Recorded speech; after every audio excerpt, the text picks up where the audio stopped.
Hi hello అందరికీ నమస్తే. అందరు ఎలా ఉన్నారు? మీరు అందరు బాగుండాలని మనస్ఫూర్తిగా కోరుకుంటున్నాను. అలాగే ఈరోజు వచ్చేసి చిన్న చిట్కా అయితే మీతో షేర్ చేసుకోవాలనుకుంటున్నాను.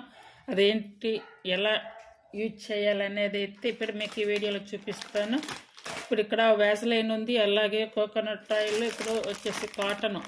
చూడండి, ఈ కాటన్ కనుక లేకపోతే మామూలుగా వైట్ కలర్ కాటన్ ఉంటుంది కదా, అదైనా కూడా యూజ్ చేసుకోవచ్చు. ఇప్పుడు ఎలా తయారు చేయాలో చెప్తాను. ఇది పిల్లల దగ్గర నుండి పెద్దవాళ్ళ వరకు ప్రతి ఒక్కరికి యూజ్ అవుతుందని మీతో షేర్ చేసుకోవాలని ఈ వీడియో అయితే చేస్తున్నాను. ఇప్పుడు ఈ కాటన్ ఉంది కదా, ఈ కాటన్ తీసుకొని ఇప్పుడు ఇక్కడ వ్యాజ్లైన్ ఉంది.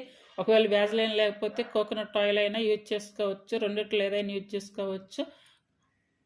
ఇప్పుడు సహజంగా ఇప్పుడు తలస్నానం చేస్తుంటాము, అలాగే తలస్నానం చేసే టైంలో చెవుల్లోకి వాటర్ అని పోతుంటాయి, ఎలా ఏదైనా ప్రాబ్లం కూడా వస్తుంటాయి. అలా కాకుండా ఉండాలంటే ఇప్పుడు ఈ వ్యాజ్లైన్ తీసుకొని ఈ కాటన్కి అంతా కూడా ఇలా మొత్తం పట్టించాలి.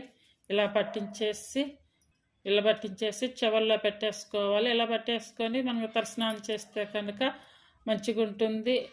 షాంపూ వాటర్ అయితే పోయాయి కొద్దిగా, అందుకే చెప్తున్నా. అప్పటి నుండి నేనైతే ఇలా ఫాలో అవుతూ ఉంటాను.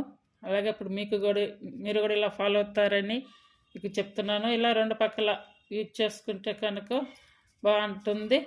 వ్యాజ్లైన్ లేకపోయినా కూడా ఇలా కోకోనట్ ఆయిల్ తీసుకొని కొంచెం ఈ ఆయిల్తో కూడా ఇలా యూజ్ చేసుకోవచ్చు. ఈ చిట్కా మీకు నచ్చితే కనుక ట్రై చేయండి, అలాగే ఫాలో అవ్వండి. ప్లీజ్ లైక్ చేసి, షేర్ చేసి, సబ్స్క్రైబ్ చేయండి. Thank you friends, thank you.